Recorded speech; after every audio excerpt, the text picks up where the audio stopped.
బీరకాయ పచ్చిశనగపప్పు కూర తయారీని తెలుసుకుందాం. బీరకాయలు, పసుపు, పోపు దినుసులు, అల్లం వెల్లుల్లి పేస్ట్, ఎండుమిర్చి, ముందుగా అరగంట పాటు నానేసుకున్న పచ్చిశనగపప్పు, ఉల్లిపాయలు, పచ్చిమిర్చి, సాల్ట్, కారం. ముందుగా స్టవ్ వెలిగించి దానిపైన కడాయి పెట్టుకొని ఇప్పుడు ఆయిల్ని యాడ్ చేసుకోవాలి. ఆయిల్ హీట్ అయినాక ఆనియన్స్ని యాడ్ చేసుకోవాలి. తర్వాత పచ్చిమిర్చి ముక్కలను కూడా యాడ్ చేసుకోవాలి. వీటిని బాగా మిక్స్ చేసుకోవాలి. దీనిలో ఎండుమిర్చిని కూడా యాడ్ చేసుకోవాలి. కొంచెం ఆనియన్స్ ఫ్రై అయినాక పోపు దినుసులను కూడా యాడ్ చేసుకోవాలి. దీనిలో కొంచెం పసుపును కూడా యాడ్ చేసుకోవాలి. అల్లం వెల్లుల్లి పేస్ట్ కూడా యాడ్ చేసుకోవాలి.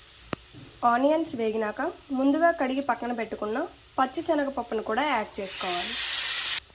ఇలా యాడ్ చేసుకున్న తర్వాత కొద్దిసేపు వేగనివ్వాలి. దీనిని అప్పుడప్పుడు ఇలా కలుపుతూ ఫ్రై అవనివ్వాలి. ఫ్రై అయిన ఆనియన్స్లో ఇప్పుడు బీరకాయలని యాడ్ చేసుకోవాలి.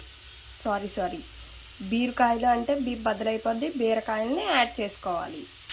మనం బీరకాయలను కూడా యాడ్ చేసుకున్నాం. ఇప్పుడు దీన్ని బాగా కలుపుకోవాలి.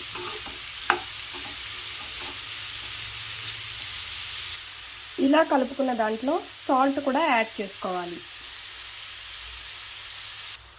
ఇలా కలుపుకున్న తర్వాత దీనిపైన మూత పెట్టి ఒక 5 మినిట్స్ వరకు దానిలో ఉన్న వాటర్ అంతా పోయేంత వరకు ఉడకనివ్వాలి.